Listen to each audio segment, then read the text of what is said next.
وہ دونوں بلا خوف و خطر فرعون کے دربار میں جا پہنچے، اپنا تعارف کروایا، اس نے پہچانا، اور حضرت موسیٰ علیہ السلام نے بلا خوف اسے دعوت توحید پیش کی۔ وہ بڑا حیران ہوا، اس نے کہا کہ تم بھول گئے کہ تمہاری تو پرورش ہم نے کی، اور یہ بھی بھول گئے کہ تم ہمارے ایک ہم قوم قبطی کو قتل کر کے یہاں سے چلے گئے تھے، اب تم ہمیں آ کر تو کہہ رہے ہو کہ ہم اپنے مذہبی کو چھوڑ دیں، اپنے آبا و اجداد کی رسوم سے ہی برگشتہ ہو جائیں۔ الغرض ایک گفتگو کا سلسلہ جاری ہوا، اور اس نے کہا میں خود زمین پر خداؤں کا نمائندہ ہوں، اور میرے علاوہ کون رب ہے، میں ہی جو ہے وہ یہاں کا رب ہوں۔ تو حضرت موسیٰ علیہ السلام نے اس سے سوال کیا کہ یہ مشرق مغرب چاروں طرف یہ جو اتنی وسیع کائنات ہے، تمہارا اقتدار تو مصر تک محدود ہے، تو کیا جسے بھی رزق مل رہا ہے اور جو بھی مظاہر فطرت کام کر رہے ہیں یہ سب تمہاری مرضی سے کر رہے ہیں؟ ان باتوں کا جواب تو ہو نہیں سکتا تھا۔ بہرحال یہ مکالمے جاری رہے، حضرت موسیٰ علیہ السلام حضرت ہارون بلا خوف جو ہے وہ اس کو دعوت دین بھی پیش کرتے رہے، اور اسے یہ بھی کہتے رہے کہ بنی اسرائیل کو اپنے ظالمانہ شکنجے سے آزاد کرو۔ تو وہ بجائے اس کو تسلیم کرتا، اس نے تمسخر سے اپنے وزیر حامان کو کہا کہ کہاں ہے خدا، میرے لیے ایک بلند و بالا عمارت تعمیر کر دو اور ایک مینار بنا دو، میں اس کی بلندی پہ چڑھ جاؤں اور میں پھر آسمان میں جھانک کر دیکھوں کہ خدا کہاں ہے۔ بعض مفسرین کہتے ہیں کہ ایسی ایک عمارت بنائی گئی، وہ اس کی آخری منزل تک پہنچا اور اس نے ایک تیر آسمان کی طرف چھوڑ دیا۔ اب یہ بھی کہا جاتا ہے کہ وہ تیر جب واپس آیا تو خون آلود تھا، وہ کہنے لگا دیکھو میں نے تو موسیٰ کے خدا کو مجروح کر دیا ہے۔ تو مغالطہ جب انسان کو ہو جاتا ہے، گمراہی اس پر مسلط ہو جاتی ہے، تو وہ پھر عجیب طرح کی تعویلیں کرتا ہے۔ جب ایک دن بہت بحث ہوئی تو اس نے کہا کہ کیا نشانی ہے تمہارے پاس کہ تم اللہ کے سچے پیغمبر ہو؟ حضرت موسیٰ علیہ السلام نے اپنے عصا کو دربار کے فرش پہ پھینک دیا تو وہ اژدہا بن گیا۔ پھر آپ نے ید بیضا کا معجزہ انہیں دکھایا، تو پھر بھی وہ اسے تسلیم کرنے کی بجائے وہ کہنے لگے کہ یہ تو جادو ہے، یہ تو سحر ہے، یہ تو سحر مبین ہے۔ فرعون نے کہا اچھا ہمارا تہوار قریب آ رہا ہے، تمہارے پاس اگر یہ کمال ہیں تو ہمارے پاس بھی بڑے بڑے جادوگر ہیں، اور اس نے حکم دیا کہ جتنے بھی اہم جادوگر ہیں، سرکردہ لوگ ہیں، یہ علم جانتے ہیں، انہیں بلاؤ اور انہیں کہو کہ اس جادوگر سے مقابلہ کریں۔ وہ زمانہ سحر کا زمانہ تھا، کاہنوں کا زمانہ تھا، ان چیزوں کو بڑی اہمیت دی جاتی تھی۔ روز مقررہ پر دربار آراستہ کیا گیا اور جادوگر سامنے تھے۔ حضرت موسیٰ علیہ السلام جو کلیم اللہ ہیں اپنے معجزات کے ساتھ ان کے سامنے تھے، حضرت ہارون ان کے ممد و معاون تھے۔ جادوگروں کو بھی حضرت موسیٰ علیہ السلام نے توحید کی تعلیم دی۔ انہوں نے کہا کہ آئیں پہلے تو مقابلہ کریں، آپ اپنا کوئی کمال دکھائیں گے یا ہمیں اجازت ہے؟ حضرت موسیٰ علیہ السلام نے کہا کہ تمہیں اجازت ہے کہ تم اپنا کمال دکھاؤ۔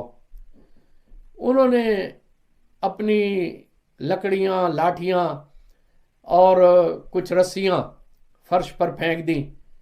لوگوں کو یوں محسوس ہوا کہ جیسے وہ حرکت کرتے ہوئے سانپ ہیں۔ کہا جاتا ہے کہ اس میں تکنیک بھی تھی، شعبدہ بازی بھی تھی، اور نظر بندی کا کمال بھی تھا کہ ان رسیوں میں اور لاٹھیوں میں پارا بھرا ہوا تھا، اور انہوں نے پہلے ہی تیاری کر کے اس فرش کو گرم کر دیا تھا۔ تو جب وہ پارا گرم زمین پر پڑا اور وہ لاٹھیاں، رسیاں کہ جن کے اندر پارا تھا، جب انہیں گرم زمین پر پھینکا گیا تو وہ حرکت کرنے لگی، اور نظر بندی کے اثر سے یوں محسوس ہوا جیسے کہ سانپ ہیں۔ حضرت موسیٰ علیہ السلام نے یہ دیکھا تو انہوں نے مسکرا کے اپنا عصا پھینک دیا جو اژدہے کی صورت میں تبدیل ہو گیا، اور تمام لاٹھیوں کو، رسیوں کو جو سانپ کی صورت میں نظر آ رہی تھیں انہیں نگل گیا۔ جادوگروں نے یہ دیکھا تو وہ فوراً سجدہ ریز ہو گئے اور انہوں نے کہا کہ ہم اللہ وحدہ لا شریک پر ایمان لاتے ہیں۔ غور کرنے کی بات یہ ہے کہ اتنی جلدی وہ کیسے مان گئے؟ یہ در حقیقت ان کا علم تھا، انہیں پتا تھا کہ ہم نے تو شعبدہ بازی سے کام لیا ہے، ہم نے تو نظر بندی سے کام لیا ہے، ہماری لکڑیاں اور ہماری رسیاں یہ سانپ کی صورت میں بدلی نہیں ہے، یہ تقلیب نہیں ہے، بلکہ یہ تو نظر بندی کا کمال ہے۔ لیکن اللہ رب العزت کے پیارے رسول نے جو عصا پھینکا ہے یہ واقعی تقلیب ہوئی ہے، یہ قلب ماہیت ہوئی ہے، یہ جنس تبدیل ہو گئی ہے، یہ لکڑی واقعی سانپ میں تبدیل ہو گئی ہے۔ وہ جادوگری کے، سحر کے، شعبدہ بازی کے، نظر بندی کے علم سے واقف تھے، وہ ایک لمحے میں جان گئے کہ میاں یہ نظر بندی نہیں ہے، یہ حقیقت میں اس لکڑی کی جون ہی تبدیل ہو گئی ہے اور اسے واقعہ میں سانپ بنا دیا گیا ہے، اور یہ صرف قدرت کا کام ہے۔ ایک جنس سے دوسری جنس میں قلب ماہیت کر دینا یہ اللہ ہی کی قدرت سے ممکن ہو سکتا ہے۔ ہم نظر بندی کے کچھ شعبدے تو دکھا سکتے ہیں، ہم اس چیز پر قادر نہیں ہیں۔ وہ سجدہ ریز ہو گئے۔ فرعون بڑا برافروختہ ہوا، اس نے کہا کہ تم یہ کیا کہہ رہے ہو؟ تم موسیٰ کے دین پہ ایمان لا رہے ہو؟ میں تمہارے بازو کاٹ دوں گا، تمہاری ٹانگیں جو ہے وہ دوسری سمت سے کاٹ دوں گا، تمہیں سولی چڑھا دوں گا، جیسے کہ ظالمانہ طریقے سے سولی دیتے تھے، ایک طرف کا بازو کاٹ دیا، ایک طرف کی ٹانگ کاٹ دی اور انسان کو بڑی بے دردی سے سولی پہ لٹکا دیا۔ اس نے کہا کہ میں تو تمہیں سولی پہ لٹکا دوں گا۔ جادوگروں نے کہا کہ تم جو کچھ بھی کر لو، ہم اب ایمان سے روگردانی کرنے والے نہیں ہیں، کیونکہ ہم پہ حقیقت واشگاف ہو گئی۔ فرعون پھر بھی ایمان نہ لایا اور مختلف قسم کی سازشیں کرنے لگا۔ کہیں اس نے حضرت موسیٰ علیہ السلام کے قتل کی منصوبہ بندی بھی کی۔ اس کے دربار میں ایک شخص جو کہ مومن آل فرعون کہلاتا ہے، اس نے اسے اس حرکت سے باز رکھنے کی تنبیہ کی۔ پھر یہ مکالمات جاری رہے۔ اللہ رب العزت نے مختلف نشانیاں ان پر بھیجیں، کبھی ان پر طوفان آ گیا، انہوں نے توبہ کی کہ اب ہم مان جاتے ہیں، لیکن جب طوفان ٹل گیا تو پھر توبہ سے روگردانی کر لی۔ پھر اللہ نے ٹڈی دل بھیج دیا، وہ ٹڈیاں جو ہیں وہ ان کی فصلوں کو کھا گئیں۔ پھر وہ توبہ گزار ہوئے اور جب وہ حضرت موسیٰ کی دعا سے ٹل گئے تو پھر وہ روگردانی کر گئے۔ اسی طرح ایسے کیڑے پیدا ہو گئے اجناس میں کہ جو ان کی فصلیں کھانے لگے، پھر انہوں نے توبہ کی، وہ مرحلہ گزر گیا۔ تو پھر مینڈکوں کی کثرت ہو گئی، جو برتن اٹھاتے ہیں اس میں سے مینڈک ہے، جس طرف جاتے ہیں آگے سے مینڈک پھدک رہے ہیں۔ پھر توبہ کی، پھر جو ہے وہ باز نہ آئے، پھر جو ہے وہ دریائے نیل خون آلود ہو گیا، ان کی نکسیریں پھوٹنے لگیں، جہاں جاتے ہیں خون ہی خون ہے۔ اس مرحلے سے نکلے تو خشک سالی کا مرحلہ آ گیا، پھر اس مرحلے سے نکلے تو پھلوں کی کمی درپیش ہو گئی۔ لیکن عجیب لوگ ہیں، باز ہی نہیں آ رہے اور بار بار توبہ بھی کر رہے ہیں، بار بار اعتراف بھی کر رہے ہیں کہ ہم عاجز آ گئے۔ جب یہ مرحلے گزر گئے، اللہ نے ایک دن حضرت موسیٰ کو حکم دیا کہ بنی اسرائیل کو لو اور یہاں سے کوچ کر جاؤ۔ حضرت موسیٰ علیہ السلام نے قوم کو بڑی مشکل سے آمادہ کیا، کیوں؟ وہ خوئے غلامی کے عادی ہو چکے تھے۔ بہرحال حضرت موسیٰ کی سرکردگی میں چلے۔ فرعون کو بھی خبر ہو گئی۔ دریائے نیل کا وہ معروف راستہ اختیار کرنے کی بجائے جو فلسطین کی طرف جاتا ہے، حضرت موسیٰ نے بحر احمر کا راستہ اختیار کیا۔ جب وہ سمندر کے کنارے پہ پہنچے تو فرعون کو بھی خبر ہو گئی تھی، وہ اپنا لشکر لے کر پیچھے آ گیا۔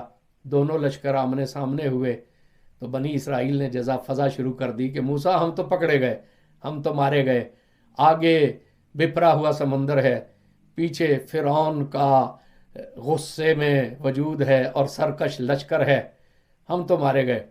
حضرت موسیٰ علیہ السلام نے ان کی یہ بزدلی دیکھی تو بڑے ناراض ہوئے، کہا خبردار چپ رہو، شور مت کرو، میرے رب کی معیت میرے ساتھ ہے، وہ میرے لیے عنقریب راستے کشادہ کرے گا۔